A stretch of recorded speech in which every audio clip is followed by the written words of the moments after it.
बिस्मिल्लाहिर्रहमानिर्रहीम। Dear students, अस्सलाम वालेकुम। बेटा नूर स्कूल एंड कॉलेज की जानिब से ऑनलाइन क्लासेस के सिलसिले में आज हम जमात दहम की उर्दू की क्लास ले रहे हैं। फ़र्स्ट टर्म के बाद हमारा रिवीजन स्टार्ट है सेकंड टर्म के लिए। बुक चूँकि ख़त्म हो चुकी है, उस सिलसिले में आज हम हमारी जो शामिल निसाब एक नज़म है मुसलमानान अलजज़ाइर, जिसके शायर मिर्ज़ा महमूद सरहदी हैं। ये आप अपनी बुक्स खोल लें और इस नज़म की एक्सरसाइज निकाल लें, जैसा कि मैंने आपके सामने निकाल कर रखी हुई है। और बेटा अपने नोट्स अपने साथ रखेंगे और साथ में अपनी बुक्स भी रखेंगे। जो चीज़ें एक्स्ट्रा आपको बताई जाती हैं, जैसे स्पेशली स्टूडेंट्स सवाल करते हैं कि सर नोट्स के अंदर हेडिंग्स कम हैं या नहीं हैं, तो वो मैं हेडिंग्स भी आपको आज बताऊंगा और साथ में लिखी हुई आपको बताता जाऊंगा। इसलिए आपने अपने कलम अपने हाथ में रखने हैं और उन हेडिंग्स को पॉइंट्स में अपने पास लिख लेना। तो आइए अब हम अपनी एक्सरसाइज शुरू कर लेते हैं। पहला सवाल देखते हैं कि शायर ने इस नज़म के ज़रिए हमारे कौमी मिजाज का कौन सा पहलू उजागर किया है। उजागर किया है, वाज़े किया है, ठीक है, यानी कौन से कौमी पहलू पर रोशनी डाली।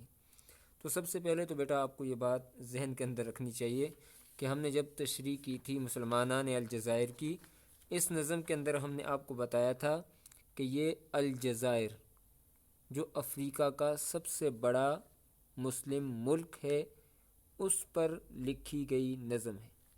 अब ये नज़म जो है ये कब लिखी गई है, तो ये 1950 के बाद की जो दिहाई है उस वक्त लिखी गई। क्यों? क्योंकि 1954 से यहाँ पर जिहाद शुरू हुआ, जो 1962 तक जारी रहा। 54 से 62 यानी 8 साल तक जिहाद किसके ख़िलाफ़ था? फ्रांसीसियों के ख़िलाफ़ था।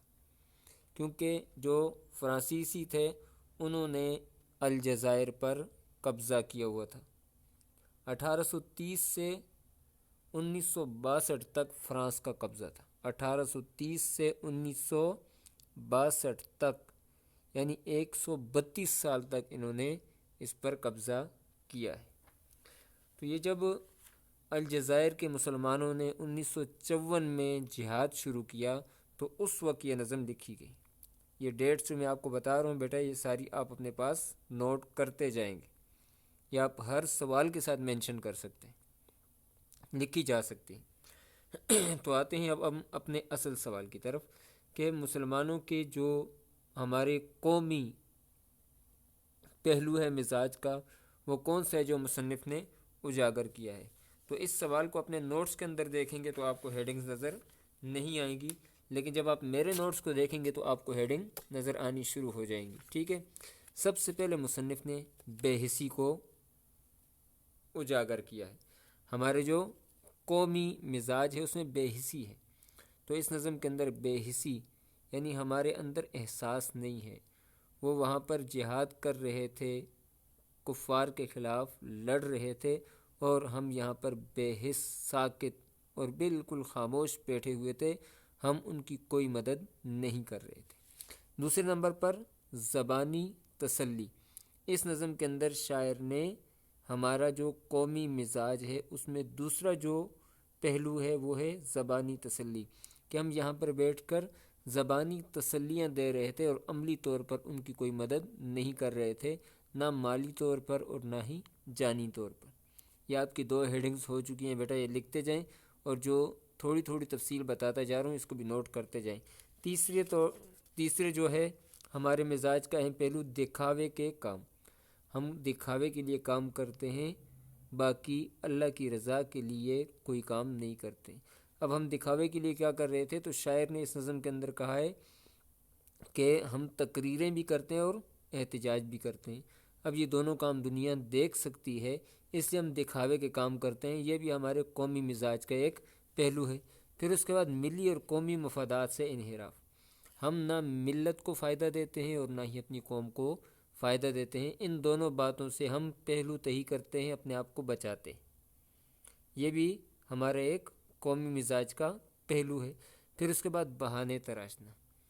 हम بہانے تراشتے ہیں۔ اس نظم کے اندر شاعر نے جو طنزی اور مزاحیہ نظم ہے اس میں کہا ہے کہ ہم بہانے تراشتے ہیں، کبھی کہتے ہیں ہم معذور ہیں، کبھی ہم کہتے ہیں مفلوج ہیں، کبھی ہم کہتے ہیں لاچار ہیں، کبھی ہم کہتے ہیں کہ ہم بہت زیادہ غریب ہیں۔ تو یہ بہانے تراشنا بھی ہمارے قومی مزاج کا ایک پہلو ہے۔ تو جو پہلو بیان کیے، بے حسی ہو گئی، زبانی تسلی، دکھاوے کے کام، ملی اور قومی مفادات سے انحراف اور بہانے تراشنا، ان تمام پہلوؤں کو مصنف نے، شاعر نے اس نظم کے اندر اجاگر کرنے کی کوشش کی ہے جو ہماری قوم کے اندر پائے جاتے ہیں۔ پھر اس کے بعد آ جاتے ہیں اگلا سوال، درست الفاظ کی مدد سے مصرع مکمل کریں۔ امید ہے کہ ان اسٹوڈنٹس کے پاس ہیڈنگز آ چکی ہیں جو یہ گلا کیا کرتے تھے، لیکن اب ڈیش ہی اتنے ہیں کہ مجبور ہیں ہم، ٹیکس ہی اتنے ہیں، ٹھیک ہے۔ اس طریقے سے تھا ڈیش پہ ہمیں آسرا وہ بھی نہ رہا، دعاؤں پہ، ساتھ ساتھ بک کے اندر یہ آپ لکھتے جائیں بیٹا۔ ہم سے تو بس یہی ممکن ہے کہ تقریریں کریں، اور ڈیش کے لیے کہیے تو احتجاجوں کے لیے، ٹھیک ہے۔ اور تم لڑتے رہو لڑتے رہو لڑتے رہو، ٹھیک ہے۔ یہ آخری جو مصرع ہے اس نظم کا لڑتے رہو ہی آئے گا۔ اس نظم کا خلاصہ اپنے الفاظ میں دہرائیں۔ جو پہلے سوال کی میں نے تھوڑی سی ڈیٹیل میں بات کی، وہی ہسٹری افریقہ کے مسلم ملک کی، وہی ہسٹری فرانسیسیوں کے ظلم کی، اور وہی ہمارے قومی مزاج کا پہلو، یہی اس نظم کا خلاصہ ہے۔ مرکبات کی پہچان کریں۔ شمع آزادی کون سا مرکب ہے؟ آپ کو پڑھائے تھے بھائی، لکھوائے بھی تھے، ہاں میری ویڈیو بھی ہے اس پر آپ نے دیکھی ہے، ہاں یہ مرکب اضافی ہی ہے۔ سحر و شام، ہاں یہ واو جو ہے کس چیز کی علامت ہے؟ حرف عطف ہے، تو یہ کون سا مرکب بن گیا؟ مرکب عطفی، بڑے مشہور، بڑے مشہور، بالکل مرکب توصیفی ہے۔ الجزائر کے مسلمانوں، یہ کیا ہے جی؟ مرکب اضافی ہے۔ تو بیٹا اگلا سوال ہے، درست جواب کا انتخاب کریں۔ مرزا محمود سرحدی کہاں پیدا ہوئے؟ تو میں نے ٹک کیا ہوا ہے پشاور میں، ٹھیک ہے۔ مرزا محمود سرحدی کو کیا کہا جاتا ہے؟ تو اکبر سرحد کہا جاتا ہے۔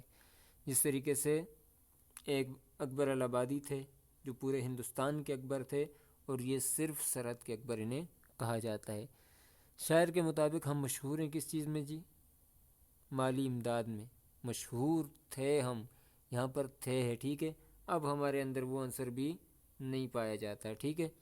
اب اس کے بعد شاعر کیا کہتا ہے؟ شاعر کے مطابق ہم کس چیز میں مشہور ہیں؟ تو وہ کیا ہے؟ مالی امداد میں تھے۔ ہمیں آسرا تھا کس پہ؟ دعاؤں پہ تھا، یہ ساتھ ساتھ ٹک کرتے جائیں۔ ہماری قوم کو انکار نہیں کس چیز سے؟ احتجاجوں سے۔ تو بیٹا آج جو ہم نے سبق پڑھا ہے اس کا خلاصہ یہی ہے کہ پہلے سوال میں جو ہم نے پڑھا کہ کس قومی مزاج جو ہے ہمارا پہلو، اس کی نشاندہی کی ہے، تو اس میں نے آپ کو 5 بنیادی چیزیں بتائیں۔ ایک بے حسی، کہ ہم بے حس ہو چکے ہیں، زبانی تسلی دیتے ہیں، عمل کچھ نہیں کرتے، اور دکھاوے کے کام کرتے ہیں، اللہ کی رضا کے لیے اور اخلاص کے ساتھ کچھ نہیں کرتے۔ ملی اور قومی مفادات سے ہم پہلو تہی کرتے ہیں، انحراف کرتے ہیں، اور بہانے ہم تراشتے رہتے ہیں۔ پھر اس کے بعد خالی جگہ آپ نے پر کر لی ہیں، مرکبات کی پہچان آپ نے کر لی ہے۔ اب بیٹا آپ کا ہوم ورک آج یہی ہے کہ آپ نے جو پہلا سوال میں نے بتایا اس کو آپ نے تفصیل کے ساتھ ان ہیڈنگز کے اندر کنورٹ کر کے لکھ لینا ہے، اور اسی طریقے سے آپ کو جو خلاصہ بتایا ہے اور جو ہسٹری فرانس کی بتائی ہے، اور ساتھ میں الجزائر کے مسلمانوں پر ظلم جو ہو رہے ہیں وہ بتائے ہیں، وہ بھی آپ نے خلاصے کے اندر تحریر کر لینا ہے خوبصورت انداز میں۔ خاص طور پر آپ کو یہ بتا دیا جاتا ہے جو ہے آپ کی ڈیٹس آ جاتی ہیں بیچ میں، تو ان کو اگر بلو سے لکھ رہے ہیں تو اس کو بیچ میں بلیک میں لکھ لیا کریں، یا ایسی جو مین ہیڈنگز ہیں ان کو انڈر لائن کر لیا کریں۔ امید ہے کہ اب کوئی کنفیوژن آپ کو باقی نہیں رہا ہوگا اور ایکسرسائز اچھے طریقے سے سمجھ آ گئی ہوگی۔ السلام علیکم ورحمۃ اللہ وبرکاتہ۔